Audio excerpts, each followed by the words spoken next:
নির্বাচন ছাড়া যদি কেউ নির্বাচিত হয় ওটা কি বৈধ না অবৈধ? আরে ভাই, আল্লাহ তো নির্বাচিত করেন। অথচ 15.5 বছরে দুঃখজনক হলেও সত্য নির্বাচন পদ্ধতিটাই নষ্ট করে ফেলেছে। হাসির মুখে কথা শুনতে পাচ্ছি, উনি সারা বিশ্বের বিভিন্ন মোড়লদেরকে বলছে আমি নির্বাচিত ছিলাম। তাহলে আপনি দিনের ভোট রাতে করে ফেলেছেন, তারপরও বলেন আমি নির্বাচিত। আপনার লজ্জা করে না? নির্বাচনের এই ব্যবস্থা যারা ধ্বংস করে দিয়েছেন, নষ্ট করে ফেলেছেন, আমরা অন্তর্বর্তীকালীন সরকার যারা আছে আহ্বান জানাই দেশের জনগণ, বেশি সময় না নিয়ে খুব তাড়াতাড়ি অল্প সময়ের ভেতরে একটা সম্মানজনক সময় নিয়ে একটা নির্বাচনের মাধ্যমে নির্বাচিত সরকারের হাতে দেশটা তুলে দিন। বিশ্বনবীর খাদেম এই পরিচয় নিয়ে হযরতে ওমর বিশাল একটা ফায়দা তিনি নিয়েছিলেন। আমি তার জীবনীতে পড়েছি। তিনি সন্তানকে মাদ্রাসায় দিলেন। ওই সময় প্রধান বিচারপতির দায়িত্বে ছিল হযরতে আলী রাদিয়াল্লাহু তাআলা আনহু। তিনি তার সন্তানটাকে দিলেন মাদ্রাসায়, হযরতে হুসাইন। বারবার কলম ফেলে দিচ্ছে টেবিল থেকে আর বলছে আমাকে তুলে দাও, তুলে দাও। 3 বার তিনি তুলে দিলেন। চতুর্থবার বললেন দেখো, বারবার কলম ফেলে দাও আর আমাকে তুলতে বলো, আমি কি তোমার খাদেম? আমি কি তোমার চাকর? হযরতে হুসাইন তিনি বললেন যে তুমি শুধু চাকর না, খাদেম না, তুমি খাদেমের মাচ্চা খাদেম।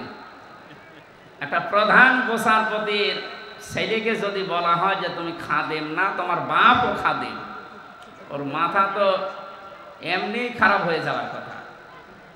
তিনি ওই সময় দেশের প্রেসিডেন্টের ছেলে, বাড়িতে গিয়ে বলছে আব্বা আমি আর মাদ্রাসায় যাব না। কেন? আমার ক্লাসে হোসাইন আমাকে গালি দিয়েছে এবং তোমাকেও গালি দিয়েছে, বলেছে নাকি আমি খাদেমের বাচ্চা খাদেম, তুমি যদি বিচার না করো আমিও মাদ্রাসায় আর পড়ব। তিনি বললেন ঠিক আছে, বিচার এখন না, জমার দিন করব। হাজারো মানুষ আসবে জমার দিন মসজিদে নববীতে। তিনি খুতবা দেওয়া বন্ধ করে বললেন হোসাইন এখানে আসো। বলছে হ্যাঁ, এই সামনে আসো। তুমি ক্লাসে সবার সামনে আমার এই ছেলেকে আব্দুল্লাহকে খাদেমের বাচ্চা খাদেম বলে গালি দিয়েছো, অপমান করেছো? বলছে হ্যাঁ। কেন করলে? হযরত হোসাইন বললেন খলিফা বুকে হাত দিয়ে বলেন তো আপনি কি আমার নানার খাদেম ছিলেন না? হযরত ওমরের কথা বন্ধ হয়ে গেছে, চোখ দিয়ে দর দর করে পানি ঝরছে। ডাক দিয়ে বলে নবীর সাহাবীরা বিচার হয়ে গেছে। ছোট মানুষ আব্দুল্লাহ তো বোঝে না, ডাক দিয়ে বলে বাবা বিচার তো তুমি শুরুই করলে না, হয়ে গেল কি করে? হযরত ওমর বলে সন্তান যে বিচার করেছি এটা দুনিয়া না, মরণের পরেও কাজে লাগবে। ও হুসাইন তুমি যে কথাটা বললে এটা কি লিখে দিতে পারবে? আমি একটু দলিল চাই। ছোট মানুষ তো আবেগেই বলছে নিয়ে আসেন, খাতা কলম নিয়ে আসেন। কাগজ নিয়ে এসেছে, খেজুর পাতা, মানে লিখে দিলেন ওমর আমার নানার খাদেম ছিল, আমি দেখেছি, ইদি হুসাইন ইবনে আলী, সই করে দিলাম যান। কাগজটা হাতে নিয়ে হযরত ওমর চুমা খেলেন, চোখে মুখে লাগিয়ে বললেন নবীর সাহাবীরা আমি যখন মারা যাব এই কাগজটা আমার কাফনের ভেতরে দিয়ে দিও। কিয়ামতে যদি আমার জীবনের কিছুই কবুল না হয়, আল্লাহ যখন আমাকে দাঁড় করাবে তার সামনে, জীবনে কিছুই যদি আল্লাহর ভালো না লাগে তো কাগজটা তুলে আল্লাহকে দেখাবো, রব্বুল আলামিন দেখো তোমার নবীর নাতি লিখে দিয়েছে আমি নবীর খাদেম ছিলাম, এই ওসিলা হলেও তুমি আমাকে মাফ করে দাও। আল্লাহ পাক বলেন হুয়াজতাবাকুম, তিনি আল্লাহ তোমাদেরকে নির্বাচিত করেন। খুলনাবাসী আমি গতানুগতিক কথা বলি না, যা বলি ওখান থেকে শিক্ষা বের করি। খুব অ্যাক্টিভ হয়ে শুনবেন। নির্বাচিত করেন কে? লক্ষ লক্ষ নবী দুনিয়ায় এসেছে, লক্ষ কোটি মানুষ আল্লাহ দুনিয়ায় পাঠিয়েছে, আদমের সন্তান। কিন্তু বিশ্ব নবীর উম্মত হওয়ার জন্য সবাই নির্বাচিত হয়নি, আল্লাহ আমাদেরকে নির্বাচিত করেছেন। কথা বলেন না কেন? অন্তত এই শিরোমণি এবং এই ডমরিয়া ফুলতলা মিলে 3.5 থেকে 4 লাখ মানুষ বাস করে, ভোটার শুধু, বাকি আরো 4 লাখ যদি ধরেন তা 8-9 লাখ হবে। এতগুলো মানুষের ভেতর থেকে মাত্র এই লক্ষাধিক মানুষকে আল্লাহ নিয়ে আসলেন, এতে বোঝা যায় আল্লাহ আমাদেরকে নির্বাচিত করেছেন। এবার জবাব দেবেন বোঝা শোনার পর। নির্বাচিত করা হয় যে পদ্ধতিতে, ওর নাম নির্বাচন। ওর নাম কি বলেন বলেন? নির্বাচন ছাড়া যদি কেউ নির্বাচিত হয় ওটা কি বৈধ না অবৈধ? আরে ভাই আল্লাহ তো নির্বাচিত করেন, অথচ 15.5 বছরে দুঃখজনক হলেও সত্য নির্বাচন পদ্ধতিটাই নষ্ট করে ফেলেছে। তারপর 4-5 দিন উনি বিভিন্ন দেশের মডলদের কাছে কথা ছড়াচ্ছে যে আমি নির্বাচিত সরকার ছিলাম, আমাকে জন উৎখাত করেছে। এটা তাহা মিথ্যা। আপনি যদি শয়তানকেও জিজ্ঞাসা করেন যে 15.5 বছর যারা ছিল ওরা কি নির্বাচিত, শয়তান বলবে ভণ্ডামি করার জায়গা পান না। শয়তানও বিশ্বাস করবে। আপনি যদি ঘোড়াকে জিজ্ঞাসা করেন যে 15.5 বছর যারা ছিল তোমার তো কিছুই নেই, অন্তত একটু মাথা নাড়াও যে এরা কি নির্বাচিত ছিল, ঘোড়া দাঁত বের করে হাসবে। বলে কি? অথচ আমরা একটা হাসির মুখে কথা শুনতে পাচ্ছি উনি সারা বিশ্বের বিভিন্ন মোড়লদেরকে বলছে আমি নির্বাচিত ছিলাম। আর নির্বাচনে তো হয়নি, আপনি নির্বাচিত হইলেন কি করে? নির্বাচনের আগে যেখানে 154 জন হয়ে যায় এবং দিনের ভোট যেখানে রাতে হয়ে যায়, এটাকে আমি বানিয়ে বললাম? আমার সাথে এক ওসি ছিল, আমি নাম নিলাম, নুসরাত হত্যা মামলার এক ওসি ছিল। উনি আমার একদিন বলছে হুজুর তাওবা করেন কিভাবে বলেন তো? আমি বললাম যে তাওবার এই যে এই নিয়ম আছে কোরআনে হাদিসে। উনি আমারে বলছে আপনি আমার তওবাটা শোনেন। ঠিক আছে বলেন। যে এই যে নির্বাচন গেল, আমি আমার দল বল যা আছে তাদেরকে নিয়ে রাত 12টার পরে আল্লাহর নামে ভোট কাটা আরম্ভ করলাম। এইভাবে কোরআন শরীফ আমার সামনে এইভাবে বলছে, আমি আল্লাহর নামে করলাম। ফজর পর্যন্ত কাজ কমপ্লিট করে বাক্স ভর্তি করে পাঠিয়ে দিলাম। এবার আমি গোসল করলাম, ওযু করলাম, 2 রাকাত নামাজ পড়লাম, এরপরে বললাম আস্তাগফিরুল্লাহ। আমার এই তাওবা কি হয়েছে? আমি বললাম কি তাওবা বলে আপনি কি দোষ আল্লাহর কাছে করেছেন যে আল্লাহকে বলছেন আস্তাগফিরুল্লাহ? আপনি দোষ করেছেন হামজার কাছে। আমার মতো 3.5 লাখ 4 লাখ হামজা এই রায় দেওয়ার কথা ছিল, আপনি নিজেই দিয়ে দিলেন। এই কথা বলছেন না কেন? এটা কি শুধু ওসি একা দিয়েছে না সারা দেশে অবস্থা এক? তাহলে আপনি দিনের ভোট রাতে করে ফেলেছেন, তারপরও বলেন আমি নির্বাচিত। আপনার লজ্জা করে না? লজ্জা তো নেই, করবে কি?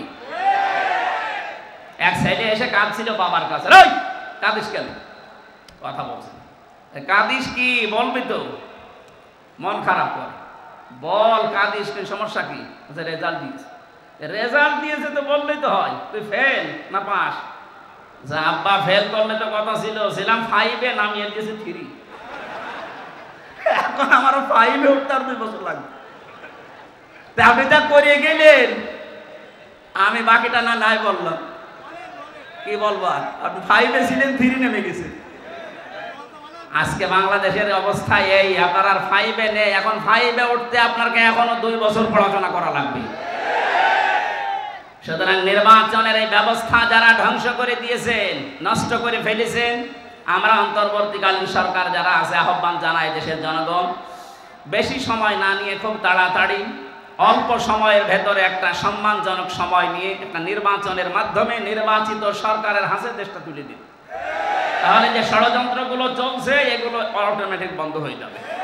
আর যদি এভাবে থাকে ওরা নতুন নতুন ইস্যু তৈরি করে আবার এই দেশটাকে ঘোলাটে করবে, আমরা এই ঘোলা পানিতে আর মাছ শিকার করতে দেব না ইনশাআল্লাহ। সুতরাং নির্বাচিত হয়ে আমরা এখানে বসে আছি, আল্লাহর নির্বাচিত। কার? মাইয়ুরিদিল্লাহু খায়রা ইউফাক্কিহু ফিদ্দীন। আল্লাহ যার কল্যাণ কামনা করেন তাকে দ্বীনের জ্ঞান দান করেন। এখানে এসেছে আজকে দ্বীনের কিছু পাওয়ার জন্য না।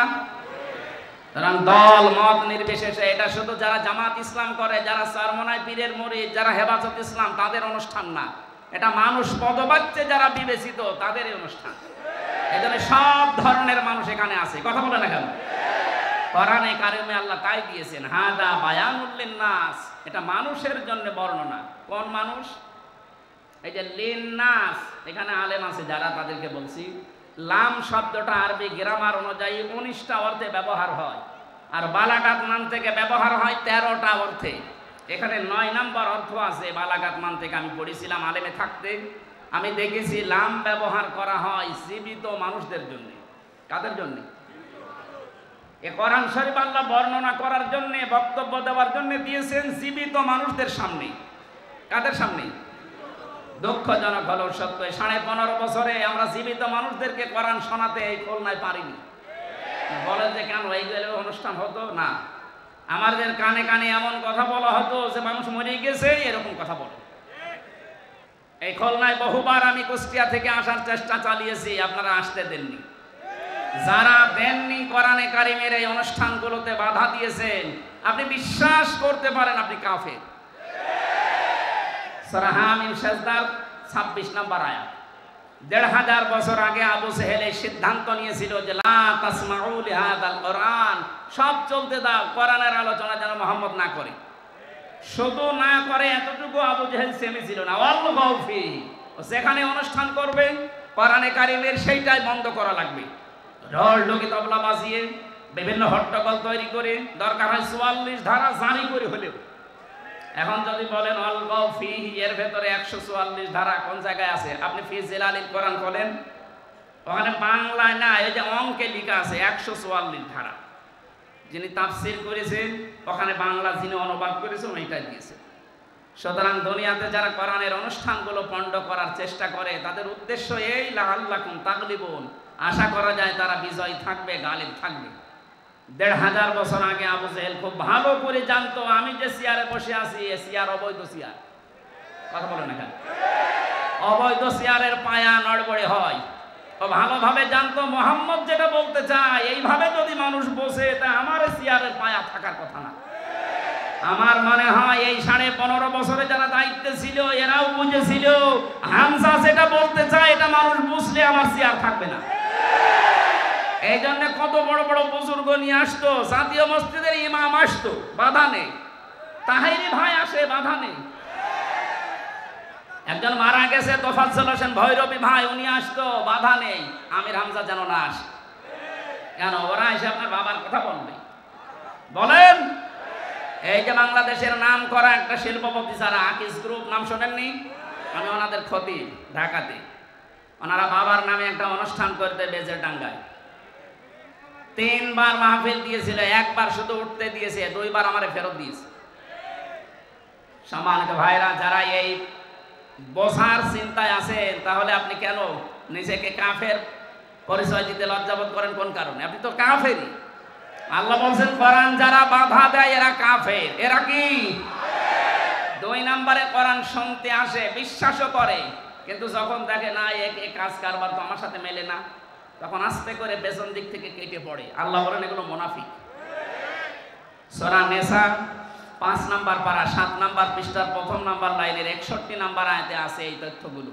যারা কোরআন শুনতে আসে, বিশ্বাসও করে, কিন্তু কিছুক্ষণ পরে যখন তার প্র্যাকটিক্যাল লাইফে মেলে না তখন চলে যায়, এগুলো মুনাফিক। দেখেন কোনটা ওঠে না। প্রসাব পায়খানা আর বিড়ি খাওয়ার জন্য গেলে যাবেন, কারণ এই জেলাতে বিড়ি দেরি হয়। এটা বাদ দিয়ে ভালো লাগছে না এই বলে যদি কেউ চলে যায়, ও কি? বলেন বলেন। আমার মনে হয় অন্তত এই 3টা কারণ ছাড়া আর কেউ যাবে না। 3 নম্বরে কোরআন শুনতে আসে যারা, তারা মুমিন। তারা কি? সূরা আনফালের 2 নম্বর আয়াতে আল্লাহ তাদের পক্ষে এমন একটা সুন্দর কথা জানিয়েছেন, আপনি একটু মিলাবেন। আজকে জন্মের পর থেকে আপনি শুনেছেন না, ওভাবে আধুনিকভাবে শোনেন।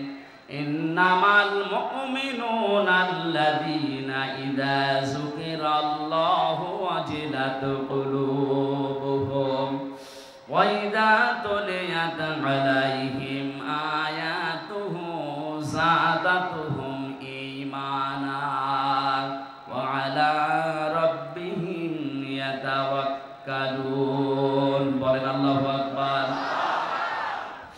আল্লাহ পাক বলেন আমার দৃষ্টিতে, কার দৃষ্টি? আরো জোরে বলেন। আপনি নিজের সাথে এবার মিলাবেন। খুলনা বিভাগের মানুষেরা আমরা নিজেদেরকে সবচেয়ে বেশি ভালোবাসি অন্য বিভাগের চাইতে, কারণ এই বিভাগে আমার জন্ম। আমি খুলনার নিজেদেরকে বাইরের যখন জেলাতে যাই, বাইরের দেশগুলোতে, বাড়ি কোথায় হয়তো কুষ্টিয়া, চুয়াডাঙ্গা, মেহেরপুর বলে চেনে না, এই জন্য খুলনা বলা লাগে। আমি আপনাদের সন্তান হিসাবে ভালোবাসা আপনাদের উপরে বেশি আছে, এই দাবি নিয়ে বলছি। আমি চাই না আপনি জাহান্নামী হয়ে যান। আপনি মিলান তো। আল্লাহর দৃষ্টিতে মুমিন তারা যাদের সামনে আল্লাহর নামগুলো উচ্চারণ হলে তাদের কলিজা কেঁপে ওঠে। ভয়ঙ্কর কাজ করেছে আপনার এই জেলার এখানে বাড়ি। আমি নাম শুনেছিলাম রিমান্ডে থাকাকালীন, ইমরান হোসেন ইমন নাকি যেন নাম, শেখ ইমরান হোসেন ইমন। এই মানুষটা যাদেরকে নিয়ে আসতো অফিসার হিসাবে, তারা আল্লাহর পর্যন্ত ভুল ধরত। এই যে আকিজ সাহেবের বড় ছেলে যেটা ডাক্তার শেখ মহিউদ্দিন সাহেব, উনি 4 বিয়ে করেছেন, হারাম কাজ করেছেন। বলেন, কোরআনে কারিমে তো আল্লাহ 2 2 3 3 4 4 নাম দিয়েছেন যে 4টা পর্যন্ত বিবাহ করতে পারো। তো ওনার সামর্থ্য আছে শারীরিক এবং অর্থনৈতিক। উনি যদি ইনসাফ কায়েম করতে পারে তো ভালো কাজ করেছে। কথা বলেন না কেন? আরো উদ্বুদ্ধ করবে কিনা, আরো ধন্যবাদ জানাবে। ওনার উদাহরণ টেনে বলতো, আপনি যেখানে চাকরি করেন ওই মালিক 4 বিয়ে করেছে, উনি হারাম কাজ করেছে।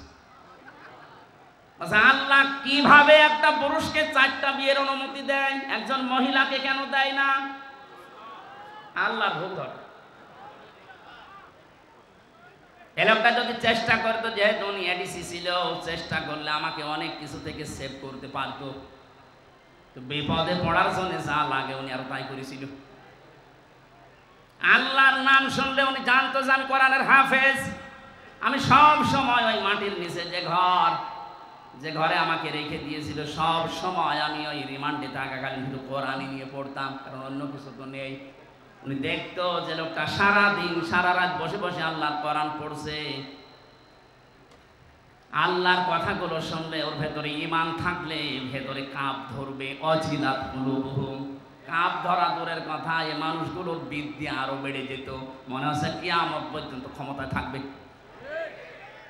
কিছু কিছু মানুষের নাম আমি বলতাম থোড়াই কি আর বলছে ওরা না, সরাসরি যদি প্রধানমন্ত্রীও বলে তাও তারে মানি না, এরকম কথা বলতো। আল্লাহ এই জন্য এমন অপমান করেছে, ওর বাবা এখন ছেলে, ও এখন পালিয়ে বেড়াচ্ছে। অপমান এখনো হয়নি, আরো অপমান করবে। আপনি আল্লাহর বিরুদ্ধে অবস্থান নিয়েছিলেন। আল্লাহর কথা বললে যাদের অন্তরে কাঁপ ধরে না, আল্লাহর কোরআন শুনলে যাদের ঈমান বৃদ্ধি হয় না, বুঝতে হবে তাদের আল্লাহর দৃষ্টিতে মুমিন হওয়া এখনো সম্ভব হয়নি। আপনি আল্লাহর দৃষ্টিতে মুমিন হবেন ওই সময় যখন দেখবেন আল্লাহর কোরআন পড়লে আপনার ঈমান আরো বেড়ে যাচ্ছে। প্রশ্ন আসতে পারে, আমার ঈমান যে বেড়ে যাচ্ছে আমি বুঝবো কি করে? হ্যাঁ, কায়দা আছে। সূরা মাইদা 7 নাম্বার পারার 1ম নাম্বার পৃষ্ঠার 1ম নাম্বার লাইনের 73 নাম্বার আয়াতে আছে, ওয়াইদা সামিউ মা উনজিলা ইলার রাসূলি তারা আ'য়ুনাহুম তাফিদু মিনাদ দামি মিম্মা আরাফু মিনাল হক। হে নবী, আপনি যখন কোরআন তাদেরকে শোনাবেন, ওরা যখন কোরআনের এই মর্মমালিগুলো উপলব্ধি করতে পারে, বুঝতে পারবে, আপনি দেখবেন মনের অজান্তেই তাদের চোখ দিয়ে পানি পড়ছে। এখানে যারা বসে আছে লক্ষাধিক মানুষ, আমরা সবার চোখে পানি আসবে না। আজকের আলোচনা শোনার পরে দেখবেন কিছু মানুষের চোখ দিয়ে মনের অজান্তে পানি পড়ছে। ওয়ালা রাব্বিহিম ইয়াতাওয়াক্কালুন, বাড়ি যাওয়ার আগে তারা সিদ্ধান্ত নিয়ে যাবে আজকে থেকে আল্লাহ ছাড়া কারো উপরে ভরসা করব না। এই 3টি বৈশিষ্ট্য যাদের ভেতরে আছে, আল্লাহর নাম শুনলে কলিজায় কাঁপ ধরবে, আল্লাহর কোরআন শুনলে ঈমান বেড়ে তাদের চোখ দিয়ে পানি আসবে, আল্লাহ ছাড়া কাউকে ভরসার স্থল বানাবে না। আল্লাহর দৃষ্টিতে এরা প্রকৃত মুমিন। এরা কি? আল্লাহ এই মানের শ্রোতা হওয়ার তৌফিক দেন, বলেন আমিন। সুতরাং আমরা নির্বাচিত হয়ে যারা এখানে বসে আছি, আমরা খুশি না বেজার? বলেন বলেন, জবান খুলে বলেন আলহামদুলিল্লাহ। দরুদ আর সালাম পড়ছি আমাদের নবী মুহাম্মদুর রাসূলুল্লাহ সাল্লাল্লাহু আলাইহি ওয়াসাল্লামের প্রতি। আমার আজকের তেলাওয়াতকৃত আয়াত আপনারা দেখেছেন, একটা পরিচিত আয়াত পড়েছি, অনেকের কাছে এটা মুখস্থ আছে। সূরা আরাফ আয়াত নাম্বার 179, একটা মাত্র আয়াত পড়েছি। বিশ্বনবীর লক্ষ কোটি হাদিস থেকে মাত্র একটা হাদিসের অর্ধেক পড়েছি। আমরা এই দুইটার সামনে নিয়ে কিছু কথা আপনাদের সামনে বলবো। আল্লাহ যেন আমাকে তৌফিক দেন, আপনাদের ধৈর্য দেন, বলেন আমিন। এটা কি বিড়ি খেতে যাচ্ছে নাকি ওই 2 নম্বরে? না ভাই, ওঠা যাবে না। যুবক মানুষ যদি উঠে চলে যায় 1-1.5 ঘন্টা বসে থাকতে পারে না। ও বিয়ে দিলে বউ দেখবি। আমি আর নিচে নামলাম না। এরপরেও যদি কেউ চলে যান, এখানে কিন্তু বহু মেয়ের বাবা বসে আছে। এক কথা বলছে না কেন? আমি নিজেই 3 মেয়ের বাবা। এই যে হোসাইন 2 মেয়ের বাবা, রবিউল 1 মেয়ে। কত মাওলানা বসে আছে দেখেন না, মেয়ে বিয়ে দেবে বলে। আপনি চলে যাবেন মানে? হাজার হাজার মানুষ বসে আছে মেয়ের বাবারা যে আজকে জামাই সিলেক্ট করবে। তাহলে যে 1.5 ঘন্টায় আপনি চলে যান, বলবেন না এর কাছে দিলে আমার মেয়ের জীবন দুনিয়া শেষ। শেষে দেখবেন আপনার আর জীবনে বিয়েই হবে না, কারণ এটা রেকর্ড হচ্ছে। সারা দুনিয়া ছড়িয়ে যাবে যে ওই যে উঠে চলে যাচ্ছে, ওটা মনে হয় সমস্যা আছে। আশা করছি আপনি 1 ঘন্টা মতো থাকবেন, না চলে যাবেন? থাকবেন তো? সূরা আরাফে 206টা আয়াত আছে, 14টা রুকু আছে, মাত্র 1টা আয়াত পড়েছি। আমরা তাফসীর আকারে কথা বলতে চাই নাকি মাছের কাহিনী শুরু করব? তাফসীর শুনতে রাজি আছেন না? আরাফ এই শব্দের শাব্দিক অর্থ পরিচিত হওয়া। আরাফ মানে কি? এই সূরায় 206টা আয়াত আছে বললাম, এর 46 নম্বর আয়াতের মাঝের অংশে আপনি দেখবেন এই নামটা আছে, আল্লাহ নিজে ব্যবহার করেছেন। ওয়া বাইনাহুমা হিজাব ওয়া আলাল আরাফ। এখান থেকে এর নামকরণ। এটা তাফসীরে ইবনে কাসির থেকে বলছে, মুফাসসির লিখেছেন ওয়া বাইনাহুমা হিজাব। এই আয়াতটা আল্লাহ কেন নাযিল করলেন জানেন? নবীজি ব্যাখ্যায় বলছিলেন কিয়ামতের দিন আল্লাহ বিশাল একটা প্রাচীর বানাবেন জান্নাত জাহান্নামের মাঝে। কিছু মানুষকে ওখানে দাঁড় করিয়ে দেবেন, এদেরকে আল্লাহ জাহান্নামেও দেবে না, জান্নাতেও দেবে না। সাহাবী প্রশ্ন করলেন হযরতে আবু যর রাদিয়াল্লাহু তাআলা আনহু, হে নবী, এরা জান্নাতে যাবে না, তার কারণ কি? বিশ্ব নবী জানিয়েছেন এরা জান্নাতে যাবে না এই কারণে মানুষগুলোর সব কাজ দুনিয়ায় ভালো ছিল, শুধু মা বাবার সাথে খারাপ আচরণ করত। এরকম আল্লাহর ওলি এখানে বসে নেই। এই কথা বলেন, আপনার পায়ে ধরে বলছি, আপনি এখনই শুধরান, এখনই থামেন। তামাম দুনিয়া ভর্তি নেকি নিয়ে আপনি হাজির হবেন কিয়ামতে, কিন্তু মা বাবার মনে যদি বৈধ কোনো কারণে কষ্ট দিয়ে থাকেন, আপনি লিখে দিতে পারেন জান্নাত পাবেন না। নবীজি জানিয়েছেন হমা জান্নাতুকা হমা নারুকা, মা বাপ তোর জান্নাত, মা বাপ তোর জাহান্নাম। সুতরাং আমাদের আমল যদি কাজ যদি এরকম কারো থেকে থাকে, সে যেন এক্ষুনি পাল্টিয়ে যায়। কথা বলে না কেন? আর আমি যতদূর লেখাপড়া করেছি, আমি বাস্তবতা যতটুকু দেখছি, আমার বয়স অল্প আপনাদের চাইতে, আমার এখন 33 বছর, কিন্তু বাস্তব অভিজ্ঞতা আপনাদের অনেকের চাইতে আমার বেশি আছে। আমার মতো ঘোরাঘুরি আমার মুরব্বী জীবনে করেনি।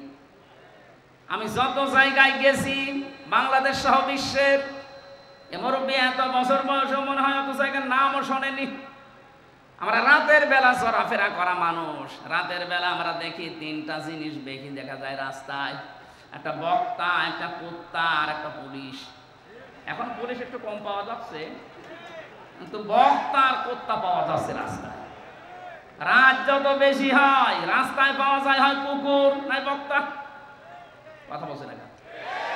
পুলিশের নাম বললে ওরা আবার রাগ করে, হুজুর আপনি কুকুরের সাথে তুলনা দিলেন। আরে ভাই, সে নামে তো আমিও আছি, আমি বক্তার নাম বলিনি। রাতের বেলা তো দেখা এদের সাথেই হয়, তাছাড়া অন্য কেউ তো আর রাত জেগে থাকে না, তারা তো ঘুমিয়ে থাকে। এই জন্য বাস্তব অভিজ্ঞতায় আমি বলছি, এই দেশের বহু সংসারে আজ সন্তান জাহান্নামী হয়ে ওই আরাফ নামক করা অবস্থায় থাকবে এই দেশে তার বউর কারণে। অধিকাংশ বউগুলো তার আচরণের কারণে সন্তান বাধ্য হয় মা বাবার সাথে খারাপ ব্যবহার করতে। বলেন,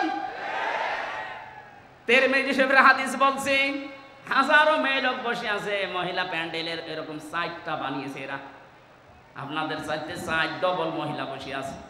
সম্মানিত মা বোনেরা, আপনি যদি মনে করেন যে আমি জান্নাতের গ্যারান্টি দুনিয়া থেকে নিয়ে যেতে চাই, আমি জান্নাতি হতে চাই, জান্নাতের 8টা দরজায় যেন আমার জন্য খোলা থাকে। তাহলে দুনিয়ায় 5টা কাজ মাস্ট বি আপনাকে করাই লাগবে।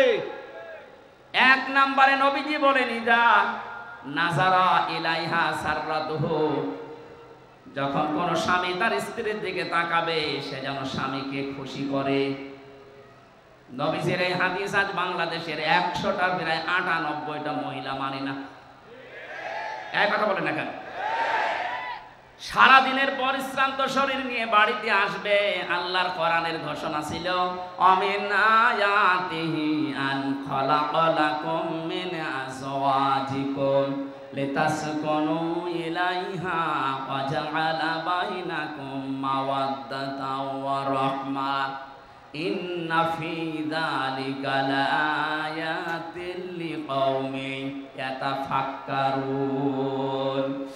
সূরা রুমের 21 নম্বর আয়াতে আছে। এটা 21 নম্বর পারার 5 নম্বর পৃষ্ঠা 7 নম্বর লাইনে পাবেন। তাফসিরে ফি জিলালিল কোরআনে আছে।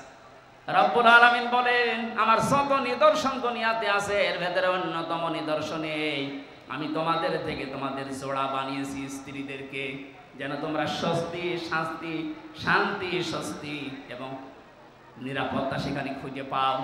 তো বাস্তবে আমরা হাজারো স্বামী আজ স্ত্রীর কাছে এই রেসপন্স, এই সম্মান এগুলো না পাওয়ার কারণে বাধ্য হয়ে অন্য জায়গায় লাইন করি। অবশ্য ঠিক, করোনার মানুষ তো বদনাম করে ফেলবে দেখছি। সম্মানিত মা বোনেরা, আপনার স্বামী এখানে বসে আছে, এই ক্যামেরা ওইদিকে মারো তো, যেটা ঠিক বললো দেখেন ওর স্ত্রী কি বলে। আজকে আপনার ভাত বন্ধ হয়ে যাবে। আমার দিকে ঘোরানো আছে, আমরা কয়েকজন ঝামেলায় আছি, আপনাদের অসুবিধা নেই না। যখন বলেই ফেলেছেন মুখ ফুটে, আমার মনে হয় এরকম কিছু হচ্ছে। স্ত্রীর পক্ষ থেকে এই রেসপন্স, এই আগ্রহ, এই ভালোবাসা, মায়া মহব্বত না পাওয়ার কারণে আজ পরকীয়া প্রেম দিন দিন বেড়ে যাচ্ছে। এজন্য স্বামী যখন বাইরে থেকে আসবে, আপনি যদি জান্নাতি মহিলা হতে চান, প্রথম নম্বরে আপনার কাজ হবে তাকে আনন্দ দেওয়া। সাররাতুহু ইদা নাজারা ইলাইহা সাররাতুহু, তাকে আনন্দ দেওয়া। সে যেভাবেই হোক, সাজগোজ করে হোক, কথাবার্তা দিয়ে হোক, আবেগ অনুভূতি দিয়ে হোক, দরকার হয় কাঁতুকুটু দেবেন। কি অসুবিধা? কোনো অসুবিধা নেই। স্বামীকে যদি কাঁতুকুটু দেওয়া লাগে তাও দেবেন, ও যেন অন্তত হাসে। 2 নম্বরে ইদা গাবা আনহা হাফিজাতুহু, যখন আপনার স্বামী বাইরে থাকবে ওই সময়টা নিজের শরীর, নিজের সম্ভ্রম, ইজ্জত আপনি হেফাজত করে রাখবেন।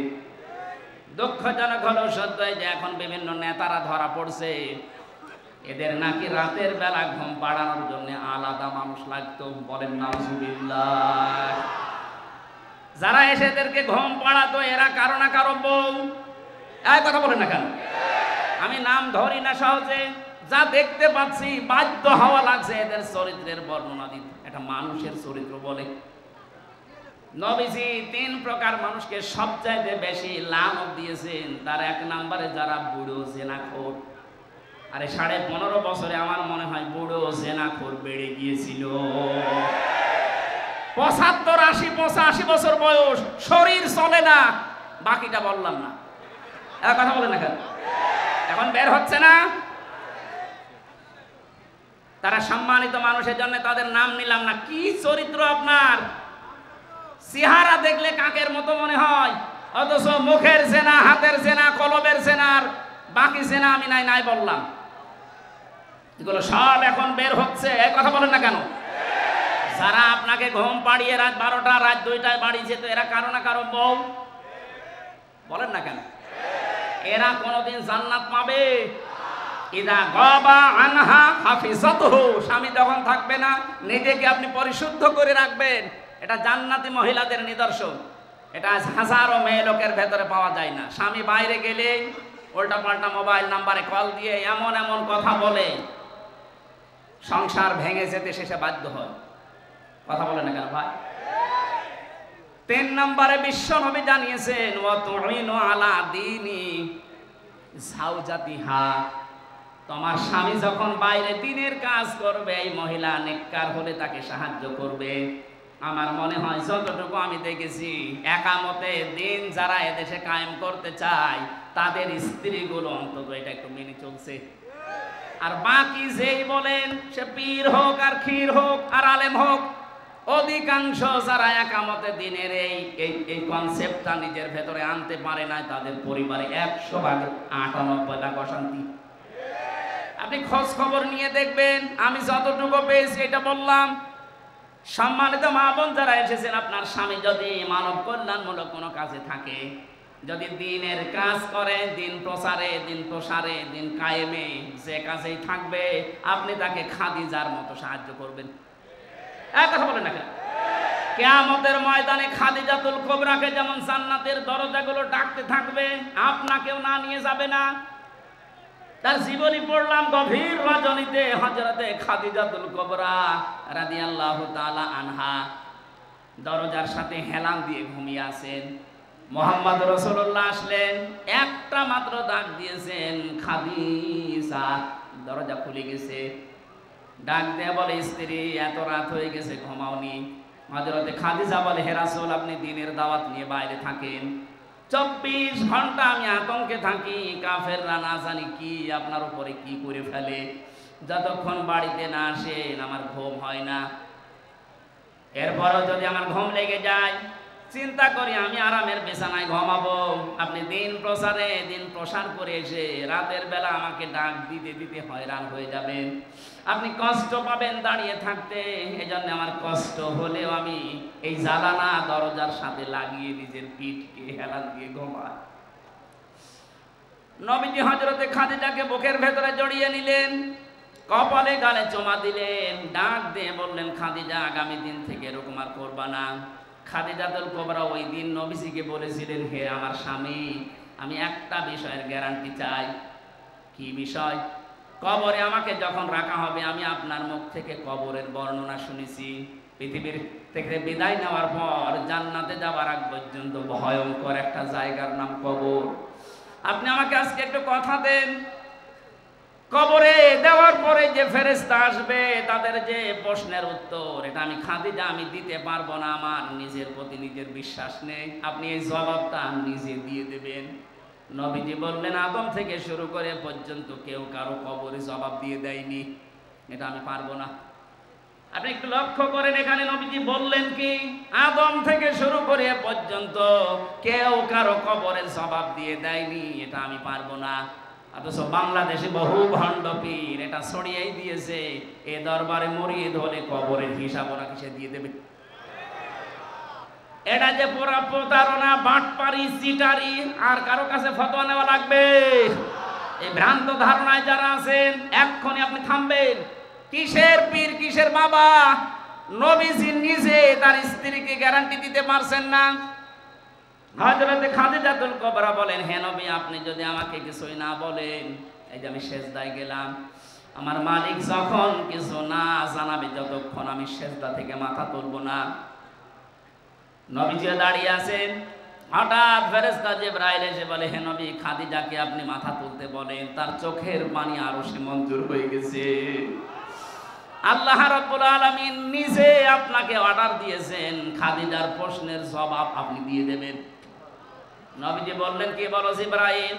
আমি আজ পর্যন্ত কোনোদিন এ ব্যবস্থা কারো পক্ষে পাইনি, না খাদিজার পক্ষে আল্লাহ দিয়েছেন, আপনাকে দেওয়া লাগবে। হযরতে খাদিজাকে ডাক দিয়ে বললেন, মাথা তোলো, তোমার চোখের পানি আরো সে পৌঁছিয়ে গেছে, তোমার কবরের জবাব দেওয়া লাগবে না, আমি নিজে দিয়ে দেব তোমারটা।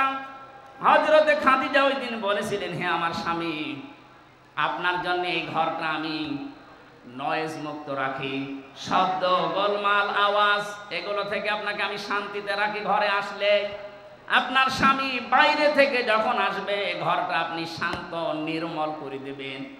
খাদিজাতুল কুবরা এই কাজ করার কারণে তার জন্য আল্লাহ একটা জান্নাত ঘর বানিয়ে রেখেছেন।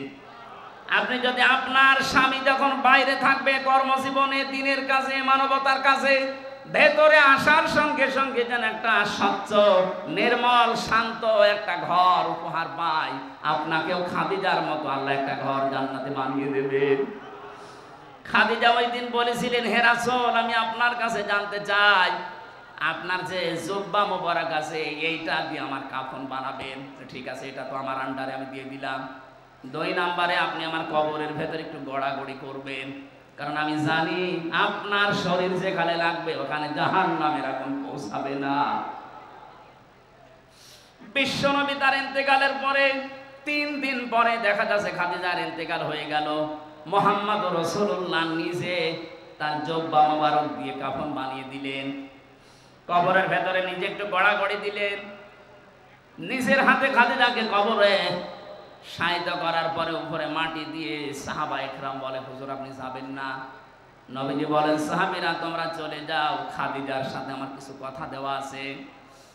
কিছুক্ষণ ফেরেশতা এসে বলে, মার রব্বুকা ওয়া মান নাবিয়্যুকা ওয়া মা দীনুকা। ওপর থেকে মুহাম্মদ রাসূলুল্লাহ ডাক দিয়ে বলছে, ফেরেশতারা থামো, খাদিজাকে প্রশ্ন করার দরকার নেই। খাদিজার আল্লাহ আমার ওই আল্লাহ, খাদিজার ধর্ম আমার ওই ধর্ম, আর খাদিজার নবী আমি নবী বলছি মুহাম্মদুর রাসূলুল্লাহ।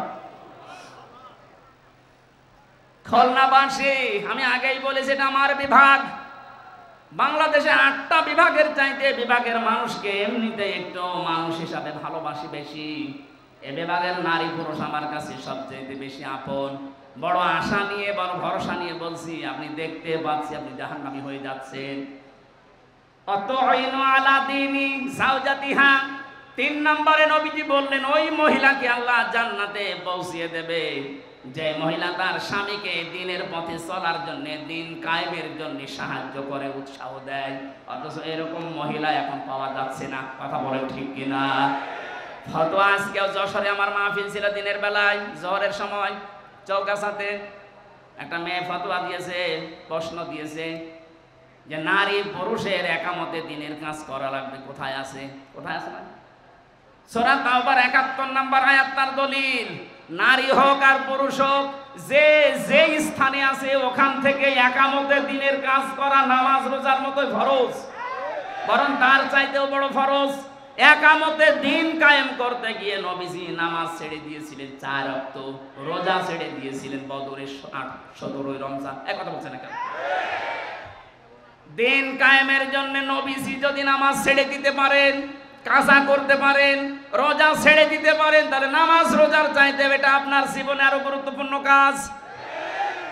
এটা শুধু নারীর জন্য পুরুষের জন্য না। ওয়াল মুমিনুনা ওয়াল মুমিনাতু বা'দুহুম আউলিয়াউ বা'দ। এখানে মুমিন নারী মুমিন পুরুষ দুইজনের কথাই আছে। সুতরাং যারা নিজের স্বামীকে ইসলাম কায়েমের জন্য আপনি উদ্বুদ্ধ করবেন, সাহায্য করবেন, ছাড় দেবেন, তাকে সময় দিয়ে দেবেন, আল্লাহ আপনার জান্নাতের 8টা দরজা নিজে খুলে রাখবে। বলেন সুবহানাল্লাহ। 5 না 4 নম্বরে, স্বামী যতক্ষণ বাইরে থাকবে স্বামীর সম্পদ এবং স্বামীর সন্তান আপনি হেফাজত করে রাখবেন।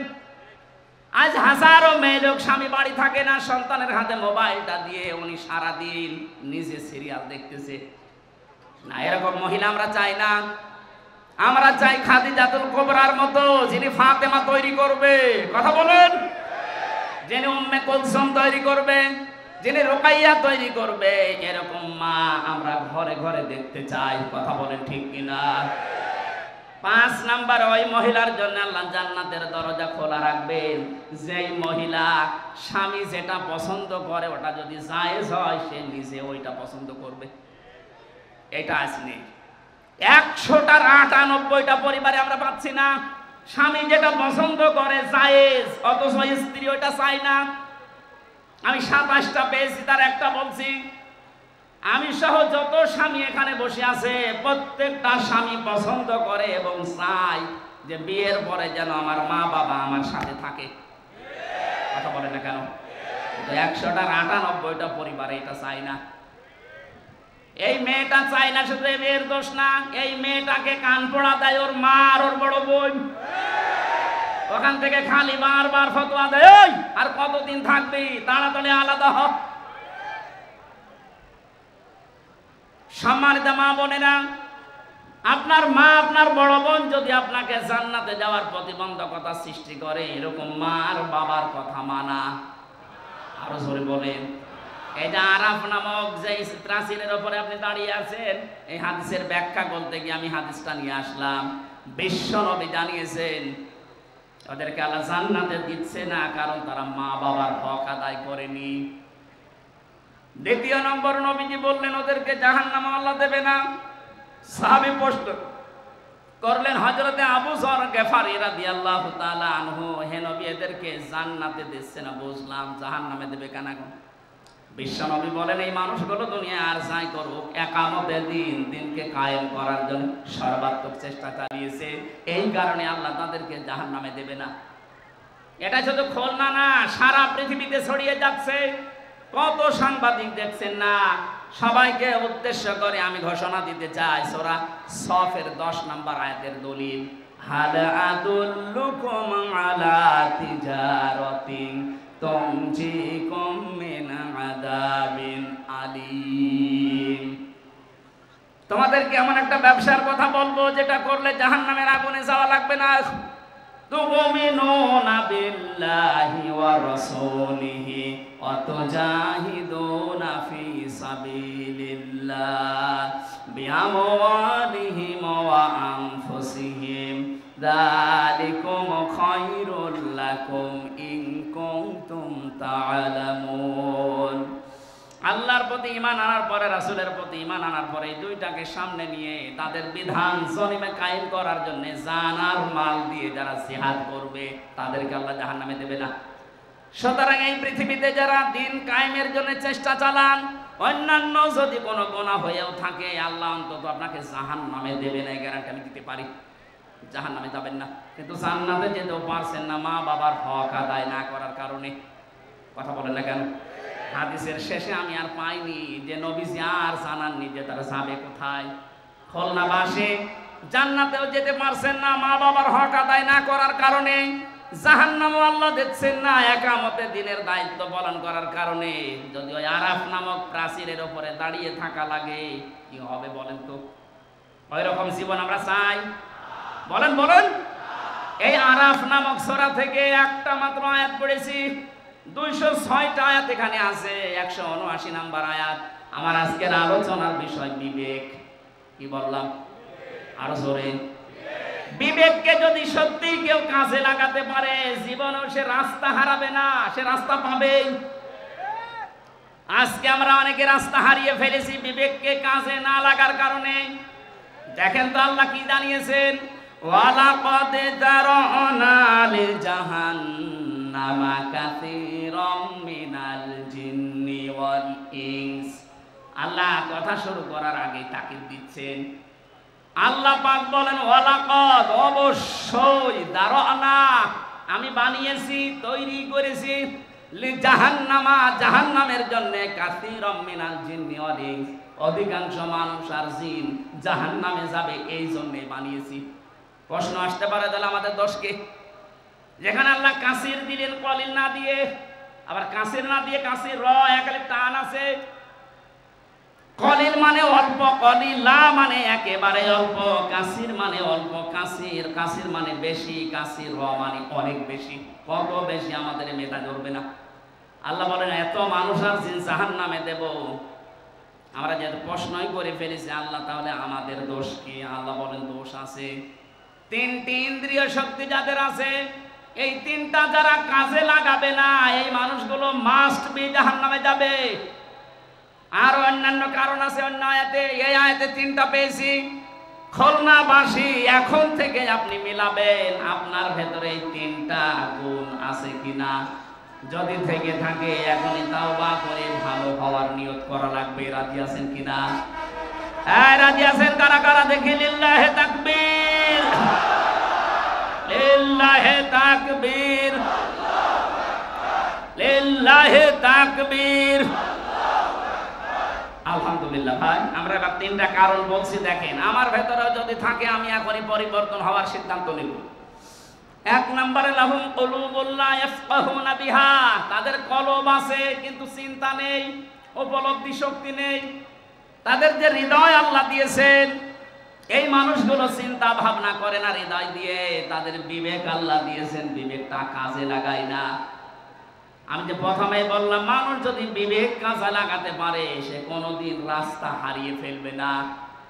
আজ এই জাতি রাস্তা হারিয়ে ফেলেছে শুধু বিবেকটা কাজে না লাগার কারণে। 2006 সালে এই পৃথিবীর ইতিহাস যারা পাল্টিয়ে দিয়েছে, 28শে অক্টোবরে এই দৃশ্য দেখার পরে তামাম পৃথিবী হতভম্ব হয়ে গেল। এরপরও আমাদের বিবেকটা কাজে লাগলো না।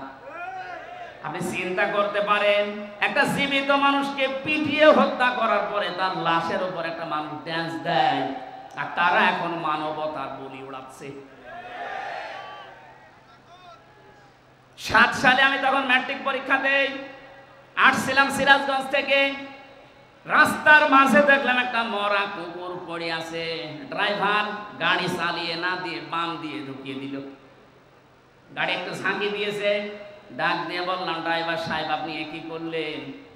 এখন এলো উল্টিয়েছে তো গাড়ি। ড্রাইভার আমার বলছে, দেখেন না একটা মরা কুকুর পড়ে আছে, আমি ডবল করে আমার চাকা চালাবো, আমার বিবেক নেই। আমি ওনারে যেই বলেছি, আরে ভাই এটা তো মরা কুকুর, এ মারলে কি আর না মারলে কি? ড্রাইভার আমার দিকে আবার ঘুরে বলছে, হুজুর আপনি কি আসলে হুজুর নাকি বেশ ধরেছেন? কেন? আপনি দেখছেন একটা মরা কুকুর পড়ে আছে, আমি ডবল করে গাড়ির চাকা চালাবো, আমার বিবেক নেই? বললাম, ভাই আপনার নাম কি? বলছে সুব্রত। তার মানে উনি হিন্দু মানুষ। নাম কি বলেন? বলেন। পিঠের উপরে থাবা দিয়ে ওই দিন বলেছিলাম, আপনি একটা হিন্দু, আপনার ঈমান নেই কিন্তু বিবেক আছে।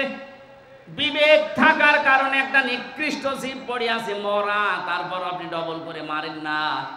অথচ পৃথিবীর আশরাফুল মাখলুকাত আমার জসিম ভাইকে কিছু মানুষ পিটিয়ে মারার পরে ড্যান্স দিয়েছিলেন। এদেরকে মানুষ আপনি বলতে পারেন? কথা বলেন না কেন?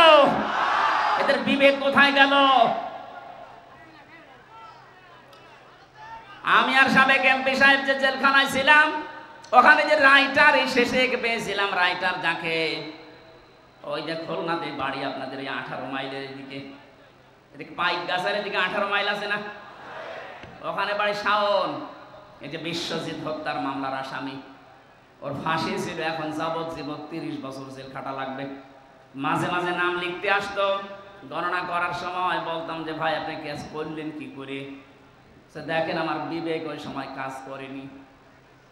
এই হিন্দু বেটা আমারে বারবার বলেছিল যে ভাই আমি মুসলমান না, আমি শিবির কি জানি না, আমি ফুল হাতা হাফ হাতা না। কথা বলছেন?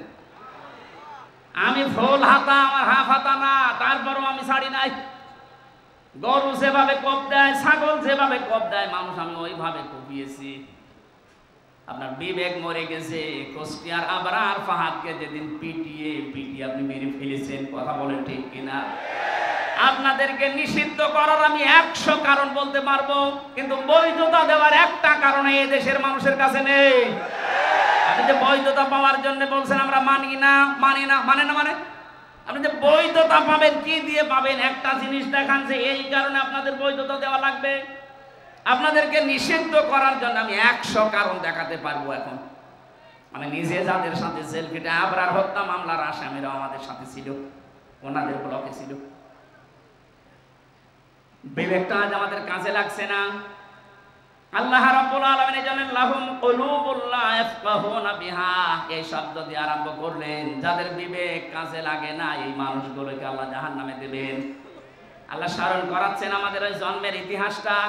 হাল আতা আলাল ইনসানি হিনুম মিনাদ দাহরি লাম ইয়াকুম শাইআম মাযকুরা। আল্লাহ পাক বলেন মানুষের জীবনে কি এমন সময় অতিবাহিত হয়ে যায়নি যে সময় উল্লেখ করার মতো সে কিছু ছিল না? আমাকে যদি আল্লাহ বলে হামজা নেই থেকে তোকে আমি এ পর্যন্ত বসিয়েছি, এর মাঝে তোর মা বাবা শুধু বিছানায় ছিল, বাকি যা করার কে করেছে? বলেন। বিজ্ঞান এখন প্রমাণ করছে ফালিয়ানজুরিল ইনসানু মিম্মা খুলিক, খুলিকা মিম্মা দাফিক ইয়াখরুজু মিন বাইনিস সুলবি ওয়াত তারাইব। এই যে সুলবুন আর তারাইব এই শব্দ দুইটা নিয়ে, বাবার স্ফলিঙ্গ দিয়ে দ্রুত গতিতে যে পানিটা বের হয়ে মায়ের রান রেহেমের ভেতরে জমা হয়। বিজ্ঞান জানিয়েছে চুল, রক্ত, গোশত আর চর্বি এগুলো আল্লাহ তৈরি করেন। চুল, রক্ত, হাড়, রক্ত, চর্বি আর চামড়া, গোশত আর চামড়া, এই 4-8টা জিনিস যখন এক হয়ে যায়, আল্লাহ বলেন মানুষ তৈরি হওয়ার জন্য 13টা জিনিস লাগবে, বাকি 5টা আমি আল্লাহ আমার রব নামের কারণে তোকে নিজে দান করেছি। ওয়াজআলা লাকুমুস সামআ ওয়াল আবসারা ওয়াল আফিদা ইলা আখিরিয়া। এই যে শ্রবণ শক্তি, দর্শন শক্তি, বাক শক্তি, আকল শক্তি আর ঘ্রাণ শক্তি, এটা দুনিয়ায় কেউ দেয়নি, আল্লাহ নিজে দিয়েছেন এই 5টা। এই যে কথা বলতে পারি বাক শক্তি, এটা দেওয়া কার? আরো জোরে। আশ্চর্যের বিষয়, এই 15.5 বছরে আল্লাহর এই দেওয়া বাক শক্তিকে অনেকে রুদ্ধ করে রেখেছিল, কথা বলতে পারি নাই। কথা বলেন ঠিক কিনা? অন্তত এখন যারা কথা বলতে পারছি মন খুলে আল্লাহর এই বাক শক্তি দিয়ে, জবান খুলে শুকরিয়া আদায় করেন আলহামদুলিল্লাহ। আরো জোরে বলেন আলহামদুলিল্লাহ।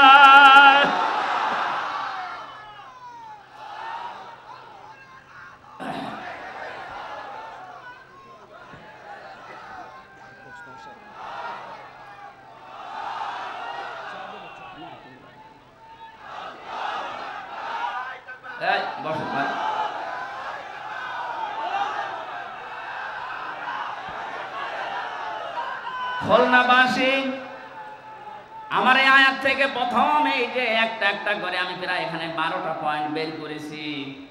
যারা এখানে কলব কাজে লাগাবে না, তাদের এই বিবেক বুদ্ধি এটা যারা কাজে লাগাচ্ছেন না, কি ছিলেন আপনি, কোথায় আসলেন? আমার এই 33 বছর বয়স, 34 বছর আগে হামজা নামে আমার এই জায়গায় দুনিয়ায় কেউ ছিল না। কথা বলেন ঠিক কিনা? দয়া করে আল্লাহ পাক আমাকে এই জায়গা পর্যন্ত নিয়ে এসেছেন। আমার বিবেকটাকে একবারও কাজে লাগছে না যে আমি কোথায় ছিলাম আর কোথায় এলাম। যে মানুষগুলো জাহান্নামে যাবে, এই মানুষগুলো বিবেক কাজে না লাগার কারণে, জাহান্নামের দরজা যখন ফেরেশতা দারওয়ান মালিক দাঁড়িয়ে আছে, হাত্তা ইদা জাউহা ফুতিহাত আবওয়াবুহা ওয়াকালা লাহুম খাযানাতুহা আলাম ইয়াতিকুম রুসুলুম মিনকুম ইয়াতলুনা আলাইকুম আয়াতি রাব্বিকুম ওয়া ইউনদিরুনাকুম লিকাআ ইয়াউমিকুম হাদা। বলেন আল্লাহু আকবার। খুলনাবাসী, জাহান্নামে যখনই মানুষকে নিয়ে যাওয়া হবে, দরজা খোলা হবে, প্রবেশ করি আবার দরজা তালা লাগিয়ে দেওয়া হবে। এটা আমি জেলখানায় যাওয়ার পরে আয়াতটা আমি উপলব্ধি করতে পেরেছি। আল্লাহ পাক এখানে জাহান্নামের কথা বলার সঙ্গে সঙ্গে জানাননি যে জাহান্নামের দরজা খোলা থাকবে না। জাহান্নামের দরজা সব সময় বন্ধ থাকবে, শুধু আপনাকে প্রবেশ করানোর পরে আবার তালা লাগিয়ে দেবে। বাংলাদেশ সহ বিশ্বে যত কারাগার আছে, জেলখানা আছে, সব নিয়মই এইটা। আসামি প্রবেশ করাবে, করানোর পরে বন্ধ করে দেবে, আবার বের করে দেবে, আবার বন্ধ করে দেবে। কখনো দরজা খোলা থাকে না, 24 ঘন্টা দিন রাত তালা মারা। জাহান্নামও আল্লাহ এইভাবেই বানিয়েছেন, 24 ঘন্টা তালা মারা থাকবে। ভেতরে ফেরেশতারা উপর থেকে জিজ্ঞাসা করবে, তোমাদের কাছে কি নবী রাসূল যায়নি? খুলনার মানুষেরা হয়তো ওই সময় বলতে পারে না, 1500 বছর আগে নবী রাসূল পার হয়ে গেছে, আমি নবী রাসূল পাবো কোথায়? এই যে আলাম ইয়াতিকুম রুসুলুন, এখানে রাসূল বহু বছর না, আল্লাহ এক বছর দেয়নি, বহু বছর দিয়েছেন। প্রশ্ন আসতে পারে, এখন কি রাসূল আছে? কিয়ামত পর্যন্ত আসবে, তাহলে আল্লাহ রাসূলুন বহু বছর দিলেন কেন? জবাব হচ্ছে ফি জিলালিল কোরআন আর ইবনে কাসিরে, এই দুইটা তাফসীরের জবাব। আল্লাহ রাসূলুন বহু বছর দিয়েছেন এই জন্য কিয়ামত পর্যন্ত নবী রাসূল আসবে না ঠিক, কিন্তু নায়েবে রাসূল আসবে। কথা বলেন না কেন? তামাম দুনিয়ায় যারা ইলম পেয়েছে, আমরা যাদেরকে আলেম বলি, এই আলেমরা যারা জ্ঞান অনুযায়ী তাদের যোগ্যতা অনুযায়ী আমল করবে, এই মানুষগুলো নায়েবে রাসূল, নবীর উত্তরাধিকারী। এই জন্য আল্লাহ রাসূল না দিয়ে রাসূলুন দিয়েছেন। খুলনার মানুষেরা, জাহান্নামের দরজার দারওয়ান ফেরেশতা মালিক, উনি বলবে, আরে তোদের কাছে নবী আর রাসূল যায়নি, কিন্তু আমির হামজা গিয়েছিল। এই কথা বলেন না, মাওলানা হোসাইন আহমেদ গিয়েছিল, এই জাহান্নামের কথা কি শোনায়নি?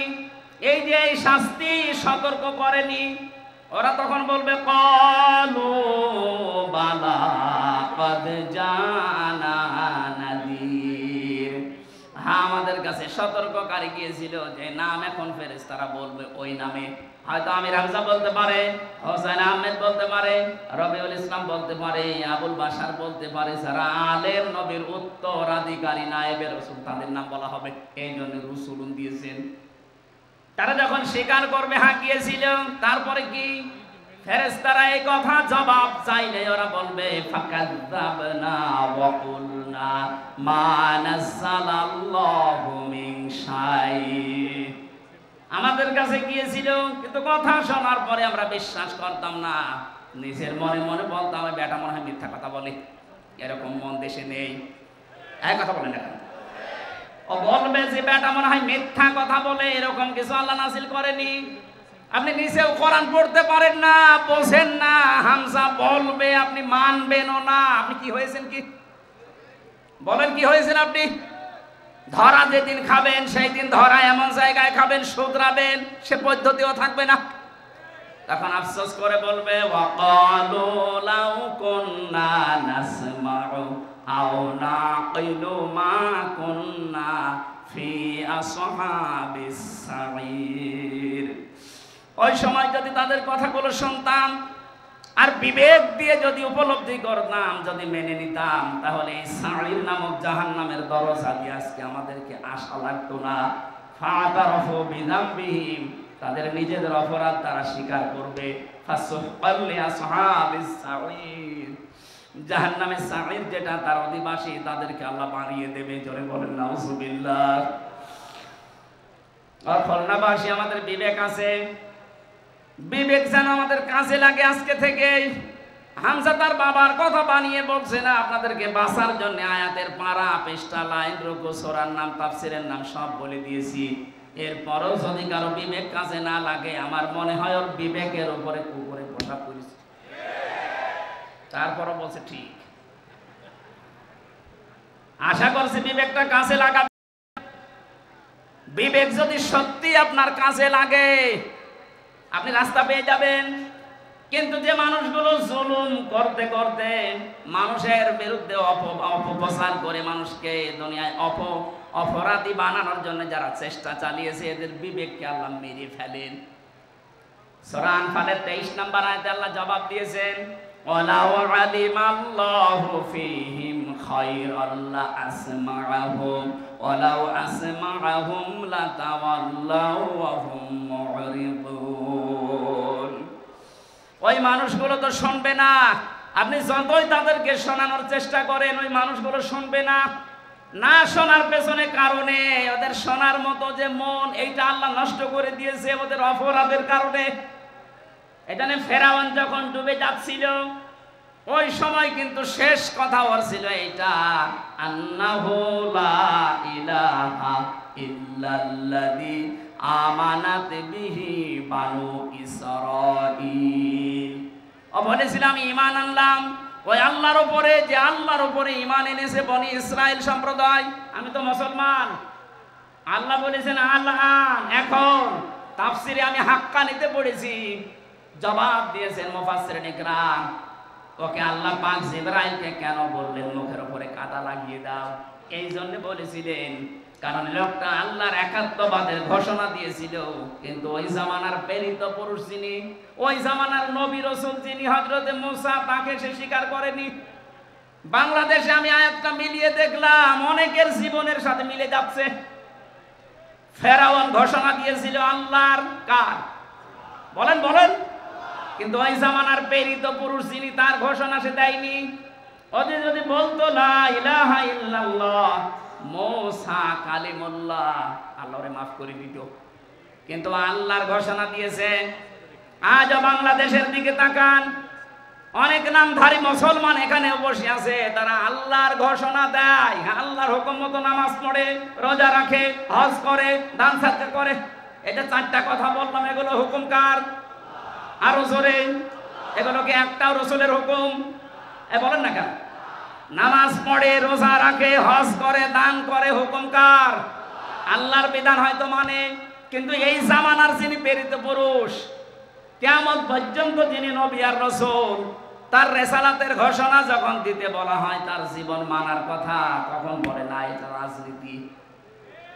আল্লাহর কসম আপনারও মরণ হবে ফেরাউনের মতো। ও যদি আমার আল্লাহর ঘোষণা